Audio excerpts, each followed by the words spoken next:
Gawa tayo ulam, garlic pepper beef. Yung bawang, damihan mo bawang, sunugin mo yan. Tapos pag ganyan sunog na, okay na yan. Mushroom naman, sunugin mo rin yan. Tapos tabi mo yan. Tapos yung bawang, bukasan mo konti. Tapos lagay mo yung beef. Pag brown na yan, lagay mo ng kikuman. Yan, pampalasa dyan. Tapos paminta, wala nang asin-asin yan.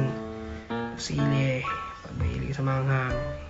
Tapos tubig, papakuluan mo lang yan. Pag kumukulo na yan, lagyan natin ng beef cube, kalahati lang. Tapos asukal, pangontra dun sa anghang. Tapos yung mushroom na yan, naglalasang beef yung mamaya, yung mushroom na yan. Tapos dagdagan natin paminta. Tapos yan, halo, wala na sabaw.